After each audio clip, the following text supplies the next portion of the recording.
ini adalah kali Andrew diperlakukan dengan sangat buruk. Dia dipaksa untuk mengubah topeng besi, dan dipenjara selama 6 tahun.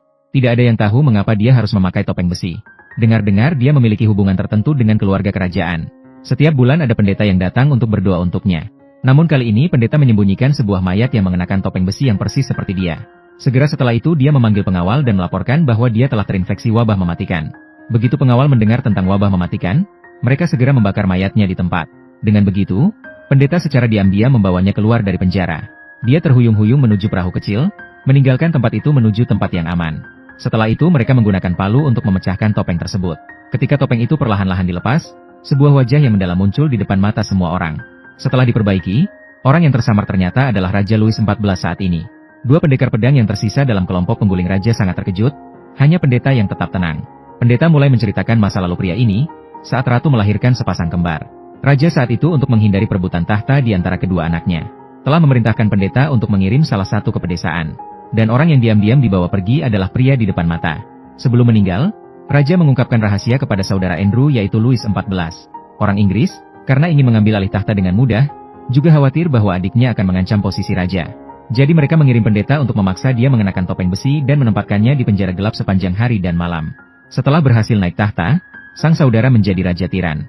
Ketika seseorang menghadirkan seekor babi Peppa, dia mengatakan kepada semua orang bahwa itu adalah seekor unicorn. Dia bahkan mengeluarkan sebuah batu permata sebagai hadiah. Siapapun yang menangkap unicorn dengan tangan kosong akan menerima batu permata itu. Raja baru saja mengeluarkan perintah, para bangsawan segera berebut untuk mengejar babi Peppa. Tidak ada yang tahu bahwa itu hanya tipuan dari raja. Dia memperhatikan seorang gadis di kerumunan. Sengaja menggunakan air mancur untuk menghalangi jalan gadis itu hanya agar bisa menyendiri dengannya. Dan seperti yang diperkirakan, gadis itu berjalan mengikuti jalur yang telah dia siapkan. Di sebuah gang kecil yang sepi, Raja mengungkapkan perasaannya kepada gadis itu. Bersiap melamar kekasih pengawal kerajaan dengan cepat. Mari tetap dengan cerdik menolak, mengatakan bahwa dia sudah punya tunangan. Di bawah hujan rayuan maut yang deras dari Raja, ketika hampir berhasil menghancurkan pertahanan, seorang pembunuh bayaran yang tidak mengerti langit dan bumi muncul di belakangnya, membawa pisau besar. Tepat saat akan menyerang, pengawal pribadi dengan cepat melemparkan pedang dari tangannya, dia langsung jatuh di tempat. Sebelum menghembuskan napas terakhir, dia mengucapkan satu kalimat. Tolong jangan biarkan rakyat lapar lagi. Dan kata-kata itu membuat Raja terharu. Dia terburu-buru. Maju, tambahkan satu lagi. Ternyata seluruh negara sedang dalam keadaan kekurangan pangan. Stok bantuan pangan yang diberikan oleh Raja telah rusak lebih awal. Bahkan tikus pun tidak mau makan. Rakyat hidup dalam penderitaan yang sangat parah. Mereka tidak punya pilihan lain, jadi mereka memberontak. Fortunately, Arlo managed to resurrect them in time, avoiding significant losses. Setelah itu, Arlo segera melaporkan kejadian tersebut kepada Raja. Namun Raja justru menyalahkan semua tanggung jawab atas kelaparan kepada penasihat utamanya. Perintah keluarga untuk membunuhnya, dan memberitahu penasihat utama baru bahwa jika ada yang memberontak, langsung tembak saja. Seorang raja yang hanya tahu menyalahkan tidak mungkin bisa menjadi raja yang bijaksana. Pemberontakan baru saja berakhir, dia mulai merindukan Mari lagi.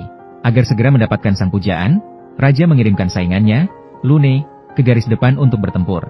Memang, Lune gugur di medan perang karena tembakan artileri di garis depan. Raja berhasil mendapatkan sang cantik dari tangan Lune. Seperti yang diinginkannya, sang pujaan kembali ke istana. Sementara itu, Porthos mendengar kabar bahwa putranya gugur di medan perang. Kematian putranya membuatnya sangat terluka. Dia membawa senjata 6S langsung menuju istana, bertekad untuk mengambil kepala raja itu sebagai balas dendam. Untungnya, Guru Arlo berhasil menghentikannya tepat waktu, sehingga rekan-rekan 6S tidak tewas sia-sia. Namun, kejadian kali ini membuka celah. Sang pendeta melihat kesempatan itu langsung memanggil 3 rekannya yang tersisa untuk rapat rahasia di bawah tanah. Pendeta memberitahu mereka bahwa dia adalah orang yang memulai pemberontakan karena kelaparan. Semua orang sangat terkejut setelah mendengar, tetapi hal yang membuat mereka lebih terperangah masih ada di belakang. Dia memutuskan untuk melawan raja yang kejam dan tidak mampu ini, menggulingkan pemerintah untuk menyelamatkan negara yang terjebak dalam api dan asap. Porthos segera bergabung untuk membalas dendam atas kematian putranya. Hanya Kolonel Arlo yang menolak karena keyakinan yang kuat, Lam tidak dapat mengkhianati pemerintahannya. Itu adalah sesuatu yang tidak bisa diubah oleh siapapun. Pada saat itu, dia masih belum tahu bahwa saudara lelaki pemerintahannya, Andrew, masih hidup. Jika dia tahu, mungkin dia tidak akan menolak dan menyebabkan keempat orang itu berpisah karena perbedaan pendapat. Hanya Aramis, Athos, dan Porthos yang bersatu dan bekerja sama. Mereka membentuk grup untuk menggulingkan pemerintah, lalu bergerak menuju sebuah penjara rahasia di luar negeri yang jauh. Ketiga orang itu menyusup dan menyelamatkan orang yang terkurung dengan topeng besi di sana, yang juga merupakan adegan yang ditampilkan di awal film. Dan hanya pria di depan mereka yang dapat menggantikan raja dan menyelamatkan negara yang hancur ini. Karena kamu adalah kembar dari raja. 3 orang kesatria yang dipimpin oleh pendeta berencana untuk menggantikan raja pada malam pesta topeng. membantu Andrew merebut tahta. Namun waktu mereka sangat mendesak. Hanya dalam 3 minggu untuk melatih satu, Andrew telah ditahan selama 6 tahun. Benar-benar sangat sulit. Sementara itu, rekan mereka sedang bermain petak umpet di tumpukan jerami. Ya ampun, ada 3 orang, tidak usah berlama-lama, langsung saja ke pokok masalah.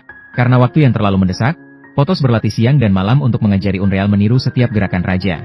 Latihan pedang, berkuda, bahkan cara memakai sepatu pun tidak boleh diabaikan. Etiket di meja makan juga merupakan hal yang penting. Tetapi yang terpenting adalah tidak boleh memperhatikan siapapun. Karena raja pada dasarnya tidak peduli dengan perasaan orang lain. Raja tidak pernah salah. Hal yang penting saat ini adalah berbicara sedikit, melakukan sedikit agar tidak terdeteksi celah. Dalam sekejap, hari pesta topeng kerajaan telah tiba. Topeng besi adalah rahasia yang mendalam dalam hati Louis. Tim yang ingin menggulingkan raja juga menyusup ke kerumunan. Unreal juga melihat orang Inggris yang telah mengurungnya selama bertahun-tahun.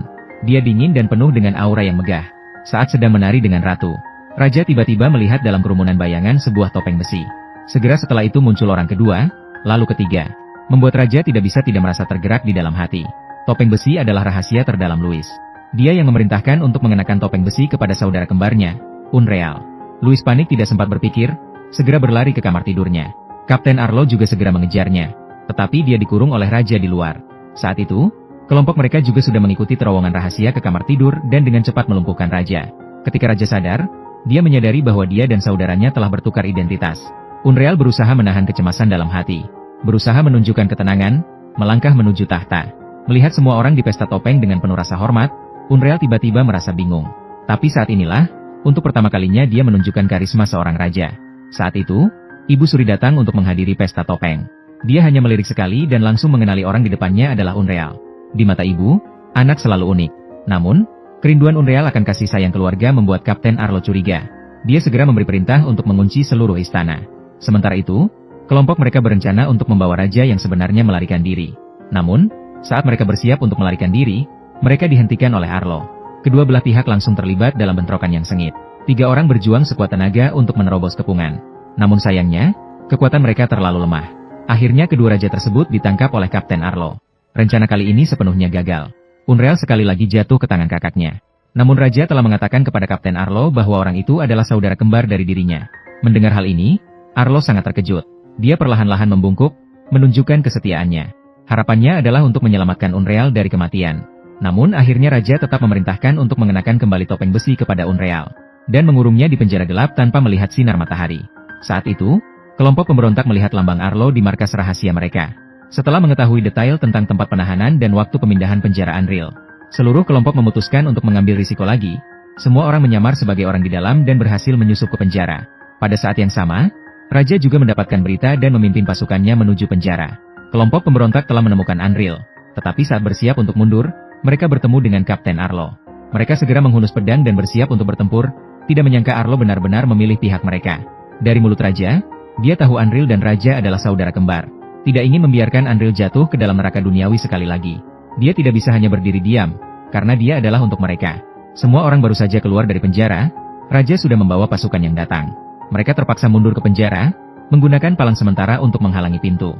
Saat ini mereka tidak punya jalan mundur. Arlo memutuskan untuk mengungkapkan seluruh kebenaran kepada semua orang dan Unreal. Dia dan Ibu Suri sebenarnya adalah suami istri, tetapi dipisahkan oleh raja yang telah meninggal. Saat itu, raja tidak mengetahui bahwa Ibu Suri sudah hamil. Oleh karena itu, raja dan Unreal adalah anak kandungnya. Para sahabat dari dulu, setelah mengetahui kebenaran, memutuskan untuk berjuang sekuat tenaga menyelamatkan Unreal dari lautan api. Saat ini tim senapan api di luar sudah siap. Menghadapi barisan senapan api, keempat sahabat itu tidak gentar. Mereka melaju lurus ke arah tentara. Raja saat ini memberi perintah untuk mulai menembak. Namun, para prajurit yang menghadapi mereka ragu-ragu untuk bertindak. Tapi perintah raja tidak bisa diabaikan. Sejak kecil, mereka tumbuh dengan cerita-cerita tentang mereka. Bahkan ada yang bergabung dengan militer karena mereka. Setelah satu rentetan asap dan api, bayangan keempat orang itu muncul di depan semua orang. Ternyata para prajurit senapan api semuanya mengarahkan senjata ke sudut-sudut tersembunyi. Semua orang terpesona oleh keberanian mereka.